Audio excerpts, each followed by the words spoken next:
Запись басталды. Так, біз алдыңғы тақырыпта үш тастауды өттік, иә? Малдың үш тастауы. Малдың үш тастауы қандай себептерде болады?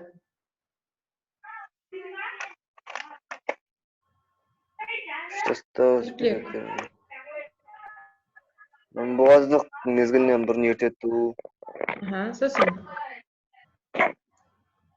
Себептеріне байланысты қандай болып бөлінеді?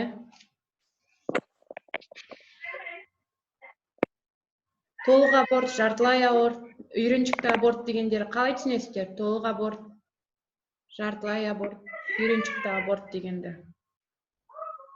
Үйреншікті аборт деген жыл сайын бастайтын да. Қатты.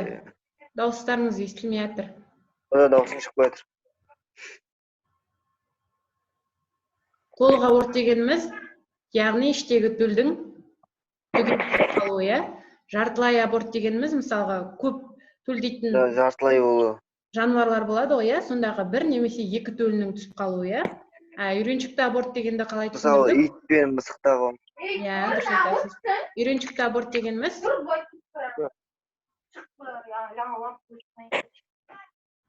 Иә, конечно. Үйреншікті аборт дегеніміз не? Үйреншікті аборт дегеніміз Айттық қой. Жыл сайын малдың үш тастауы, иә?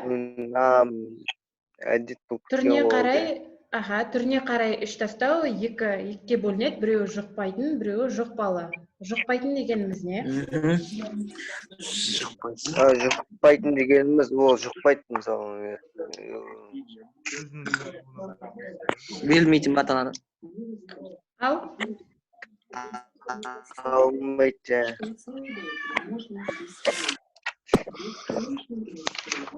Жұқпайтын дегеніміз не? Көбінесе рационның дұрыс болмауынан, малды дұрыс ұстамауынан, құнарсыз азық бергеннен болатынды жұқпайтын аборт деп айтамыз. Жұқпалы аборт дегеніміз? Індеттік инвалидация. Дұрыс айтасың. Індеттік аурулар кезінде болатын аборттарды айтамыз, яғни бруцеллез кезінде болатын, иә? Иә, аурудан шықпады, аборт жасалады. Дұрыс айтасыңдар. Енді бүгінгі тақырыпты жазып қойыңыздар. Дәптерге туу акті және туғаннан кейінгі кезең. Дәптерді ашамыз. Жазып қойық. Туу акті және туғаннан кейінгі кезең.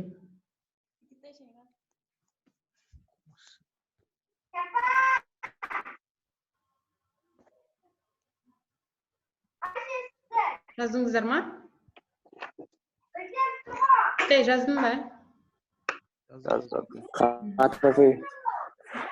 Туу акті және туғаннан кейінгі кезең. Туу акты.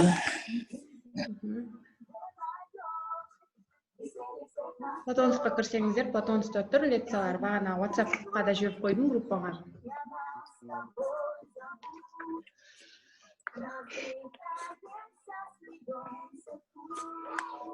Жаздыңыздар ма? Иә, жаздым. Негізгі сабақтың мақсатын жазып қойыңыздар, сосын музыканы өшірсеңіздер ар жағындағы. Естілмей жатыр. Кімдікі музыка өшіріңші? Мал төлдетуді ұйымдастыруды білу. Жазып қойыңыздар сабақтың мақсаты. Мал төлдетуді ұйымдастыра білу.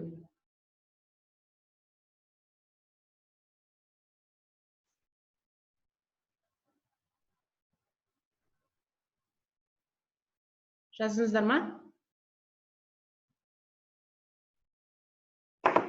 Жазып отыр.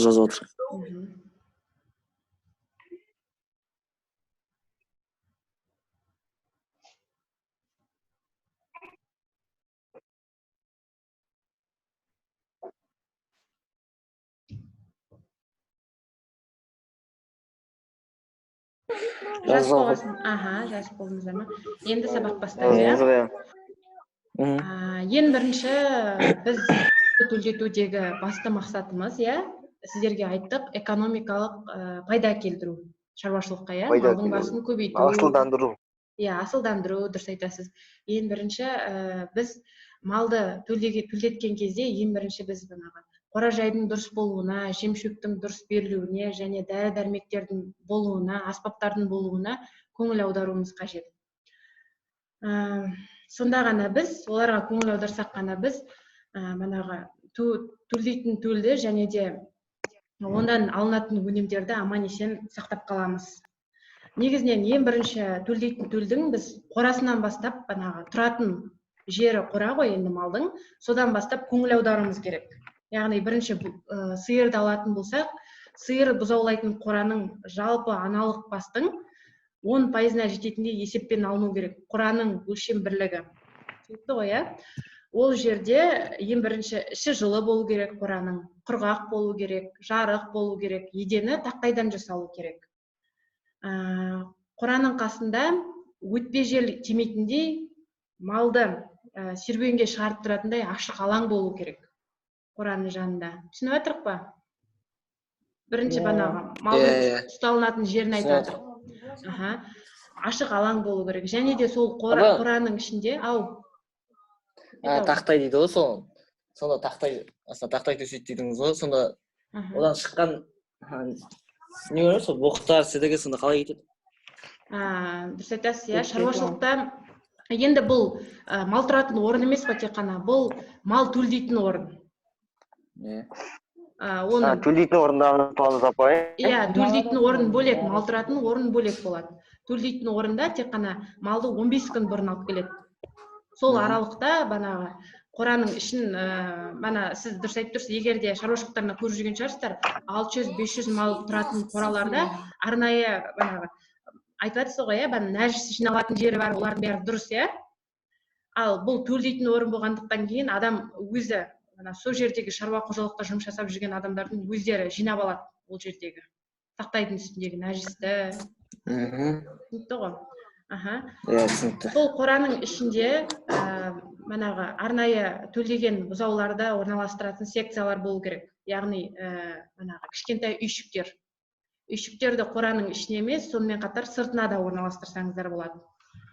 Қораның ішінде арнайы сиыр бұзау төлдейтін бокстар орналастыру керек. Бокстың көлемі 3-3,5 метр, қабырғалық көлемі 1,8 метр болу керек. Яғни биіктігі 1,8, жалпы көлемі 3,5 метр болу керек. Түсінікті ғой? Бокс дейтін не? Бокс деген қораның ішіндегі арнайы бір жасалынатын бөлме. Тек қана төлдейтін кезде ғана кірдіретін малды. Лабораторияларда да айтады ғой, мысалға вирустармен, бактериялармен жұмыс жасайтын бокс деп айтады ғой сондай жерді. Сол сияқты қораның ішінде де бокс болады. Түсінікті ғой? Сол бокстың ішінде адам, төлдететін адам болады, яғни акушер, ветврач. Одан кейін дәрі-дәрмектер болу керек, сонымен қатар аспаптар болу керек. Түсінікті ғой? Басқа бөгде адам кіруге болмайды. Себебі білесіздер, көптеген сиырдың организміне бөгде заттар түсіп кетуі мүмкін. Сырттан алып келген, адаммен бірге келген вирус, бактериялар түсуі мүмкін. Түсінікті ғой? Сиырды бұл қораға, сиырды бұл боксқа 15 күн бұрын алып келеді. 15 күн бұрын алып келеді, одан кейін үсті басын дұрыстап жуады, төлдеуге дайындайды. Бағана айтып жатырмын ғой, неше түрлі микроб, бактериялар болады деп. Одан кейін төлдеместен бұрын 3 күн бұрын сыртқа серуенге шығарады, төлдегеннен кейін 3 күннен кейін тағы сыртқа серуенге шығарады. Сиырды ең бірінші төлдететін кезде температурасын өлшейді малдың. Түсінікті ма? Малдың температурасын өлшейміз. Желініне массаж жасаймыз. Массаж жасауды білесіздер, массажды біз тіршек арқылы жасаймыз, айтып жүр. Массаж жасаймыз. Одан кейін туайын деп жатқан малға жақындамаймыз. Қай мезгілде жақындамаймыз? Шарана суы болады ғой, білесіздер ғой, тумастан бұрын шарана суы кетеді төлдің. Сол су кеткенше жақындамаймыз. Су кеткеннен кейін барып малға көмектесеміз. Түсінікті ма? Төлдейін деп жатқан кезде екі толғақ түрі болады. Біреуі бірінші әлсіз толғақ, екіншісі қарқынды толғақ.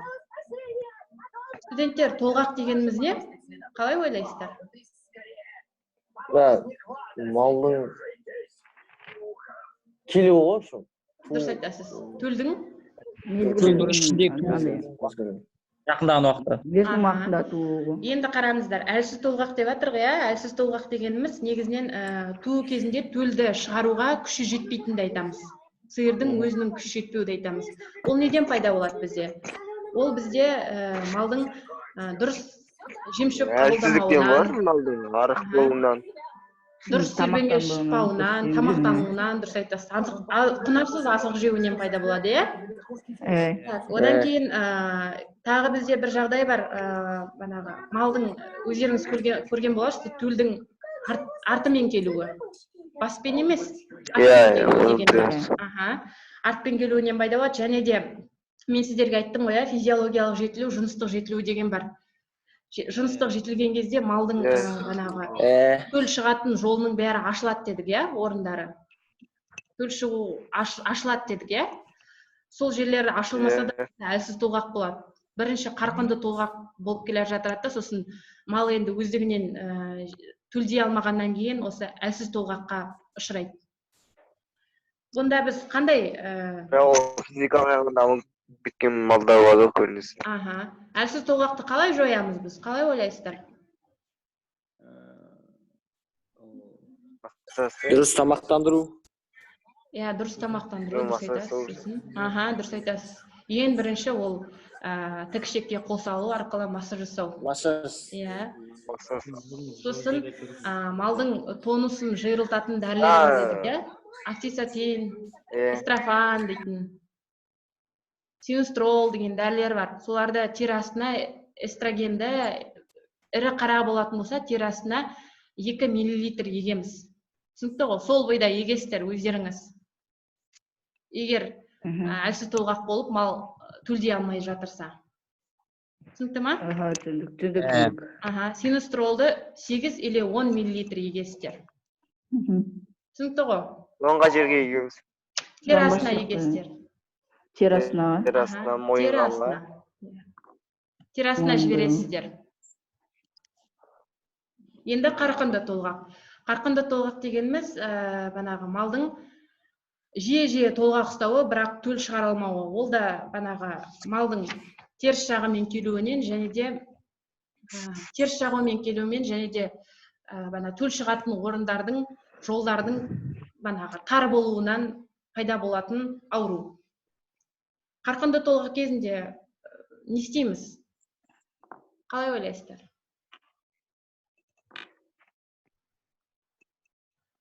Бұл қарқынды толғақ бізде және де жатыр тонусын күшейту үшін дәрілер егеміз дедік қой, эстроген сияқты. Соларды көп мөлшерде егіп қойсаңыздар да осы қарқынды толғақ болады.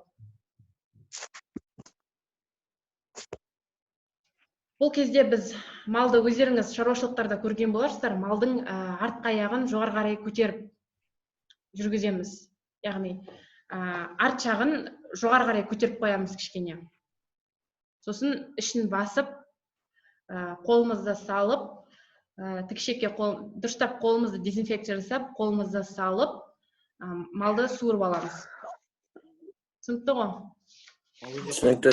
Студенттер, сосын сендерге бір айтыла кететін жағдай ол, егер де шаруашылықта, болашақта кездесетін болсаңыздар, банағы малдың төлдей алмай жатқанымен, яғни шарана суы кетіп қалатын болса, онда тез арада қолдарыңызды сабынмен жуып, жүрсіңдеріңіз керексіздер өздеріңіз. Себебі мал іште тұншығып қалады.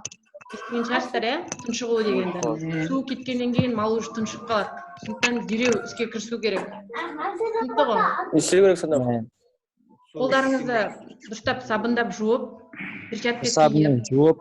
Иә, дұрыс айтасыздар. Кір сабынмен жуып, перчатка киіп, қолды саламыз. Қолды салып, тікішекке ме? Ау? Тікішекке саламыз. Иә, тікішекке салып, төлді тартамыз. Төлді тартамыз. Бізде тырнақ алып керек апайсыз. Дұрыс айтасыңдар. Тырнақ болмау керек. Так, ары қарай кеттік. Жолдар жақсылап майлап немесе. Оны айттық. Так, төлді шығарғаннан кейін не істейміз енді? Қалай ойлайсыздар? Бірінші төлді шығарамыз, иә? Сосын. Төлді шығарғаннан кейін астына жылы жеп төсеп, төлдіқті орналастырамыз. Иә. Өзінің мамасы, бана төлдің анасы үстін жалап, соған аса жақынамыз. Дұрыс айтасыңдар. Жалатып, үстін тазалап, жуып шаямыз, иә? Төл шыққаннан кейін, балдар, кіндік болады ғой, иә? Кіндікті білесіздер ғой. 7-8 сантиметрде кіндікті кесіп. Өсет ол деген. Ау? Өсетеді. Иә, өсетін болса өсет. Егер де түспей жатқан жағдайда йод ерітіндісімен или карбол қышқылымен күйдіреміз, кесіп. Түсінікті ғой? Иә? Сиырды түсінікті, иә, сиыр. Одан кейін балар уызды қалай жасау керек екенін білесіздер ма? Жоқ. Негізі уызды біз банағы төлдеген сиырдың өзінен де аламыз, иә? Кейбір сиырларда уыз өздігінен шықпайды. Білесіздер ма? Сол кезде міндетті түрде төлге уыз беру үшін банағы өзіңіз қолдан жасайсыздар уызды. Ол үшін жазып алыңыздар. 1 литр сүтке жазып алыңыздар. Литр. Сосын. 1 литр сүтке 15 грамм балық майын тамызасыздар. 15 грамм. Жаңа сауған сүт болу керек. Ау. 2 грамм балық майы. 15 грамм. Балдар сүттеріңіз бірақ жаңадан сауған болу керек. Балық майын жазыңыздар ма? 15 грамм. Тамызамыз сосын. Содан кейін үстіне 10 грамм ас тұз бар ғой қадымға. Оны қолданасыздар, 10 грамм. 10 грамм деді. 10 грамм? Тұз, ас тұзы. Грамм ас тұзы. Сосын. Содан кейін 2-3 жұмыртқа бар ғой қадымғы. Сол жұмыртқаны қолданасыздар. Ішіне құясыздар. Соның бәрін араластырып, 300 немесе 500 грамм бересіздер, миллилитр бересіздер. Жаңа туған.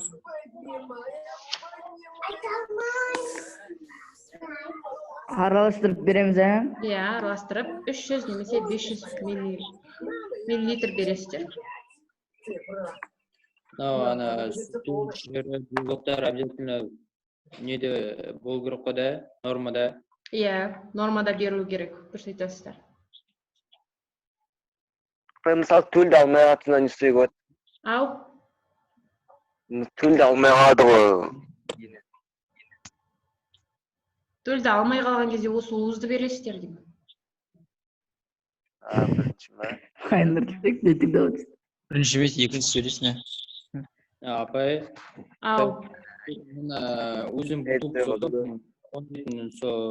нелерін сатып алуға да, қалай айтсам болады, клиникалар. Ветеринар аптекада бар ғой. Ветеринар аптекалардан бәрі болмайды ма? Қолдан жасайтын бар, үй жағдайында. Нені? Сіздің қазір айтып. Қолдан жасайсыздар. Уызды қолдан жасайсыздар. Қолдан жасайсыздар, иә. Жазыңыздар ма? Жаздық.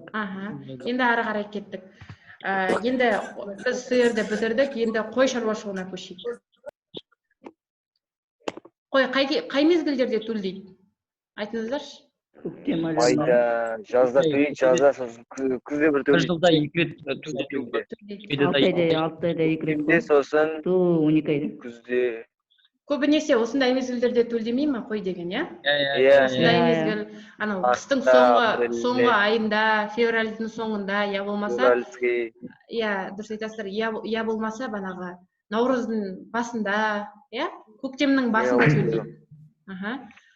Қойда да дәл банағыдай. Бізді февральда да төлеп бітті. Сиыр құсап, ірі қара мал сияқты банағы бүткіл жағдай жасайсыздар. Жем-шөбі дұрыс болу керек, қора-жайы дұрыс болу керек. Қойда да сондай. Ірі қарада қалай, қойда да дәл сондай болады. Одан кейін білесіздер, негізінен шошқамен сіздер торайларды оқымайсыздар ғой көп. Одан кейін қояндарды да оқымайсыздар, көбінесе 4 түлік малды ғана оқисыздар. Осы егерде болашақта торайлар мен қояндарды асырайтын болсаңыздар, сіздерге бір айтылатын жайт, негізінен Бұлар төлдеген кезде алдына таза суды көп берулеріңіз керек. Егер сіздер таза суды көп бермейтін болсаңыздар, онда бұл осы көбінесе екі жануар осы өздерінің төлдерін жеп қояды. Түсінікті ғой? Қалғандар ондай бана сиырдан, бана қойдан ондайларды естімейміз ғой, осы тек шошқа шаруашылығында және де өсіретіндерде болады. Студенттер, желін сау дегенді қалай түсінесіңдер? Желін сау. Мастит. Желін тартып қалу емес пе, сүттің? Мастит. Немес пе, бұзын шықпай қалу. Сүттің шықпай қалу емес пе?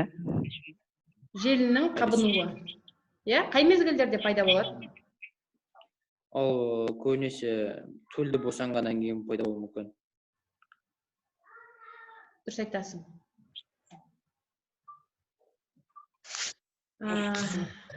Қандай сұрақтарыңыз бар? Тақырып бойынша, туу актісі бойынша, Апай, іш тастау бойынша, айтау. бана сіз айттыңыз ғой, қораға ағаш салу керек деп, бұлға сол тіккен ағаш тұрмайды, соның үстіне не салу керек, мысалға. Тақтай болу керек. Одан кейін үстіне шөп қоясыздар. Жылы болу керек. Қора жайларыңыз жылы болу керек, міндетті түрде. Сұрақтарыңыз бар ма?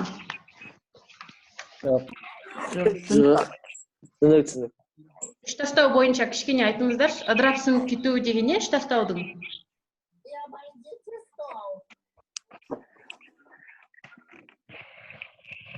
Іш тастау ма, апай? Иә, іш тастау. Ыдырап сіңіп кету, іріп шіру, түсік, шала су деген не ол?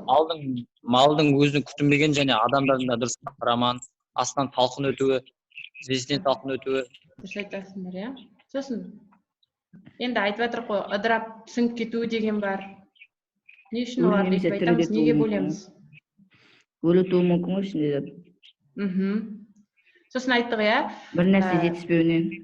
Негізінен мезгіліне қарай ерте аборт, кеш аборт деген бар дедік, иә? Ерте аборт дегеніміз, яғни бастапқы көтерген мезгілдегі, мысалы, 1-2 айлығында аборттың болуы, банағы түсіп қалуды ерте аборт деп айтамыз. Ал екінші мезгіл деп айтамыз ғой, мысалға, 5 айдан кейінгі кезең 6-7 айда түсіп қалатын болса, онда ол кеш аборт деп айтамыз. Мына жерде ыдырап сіңіп кету деп жатыр ғой, ыдырап сіңіп кету дегеніміз 1 айлығында, 2 айлығында банағы төл, ол кезде айтып қой, толық қалыптаспайды, кішкентай түйіршік қан болады дедік, 1 айлығында. Сол қан тарап, банағы организмге сіңіп кетуін ыдырап сіңіп кету деп айтамыз. Не айтасыздар тағы? Қандай витаминдер қолданамыз? Витаминді білмеймін. Шамал. Еді. Су. Витамин қолданамыз. Көмірсулар, макро. Қалай енгіземіз организмге? Суға, жемге қосып береміз. Жемге. Жантілеу, тағы қалай енгіземіз? Витаминдерді организмге. Кетай. Система сау, система. Ауызын ашып арқылы беретін бар. Система арқылы. Ауызын ашпайсың, жемге суға қосып бересіңіз ғой. Сүт арқылы беру бар. Ішкеттеретін. Мысын атқа беру бар. Система сау, система. Дұрыс айтасыңдар, система салу арқылы. Өте дұрыс, молодцы. Студенттер, мынау уақытымыз бітіп жатыр, 40 минут екен тек қана конференция. Қазір мен видеоны өшірем. Иә? Записьті қарайын. Онлайн.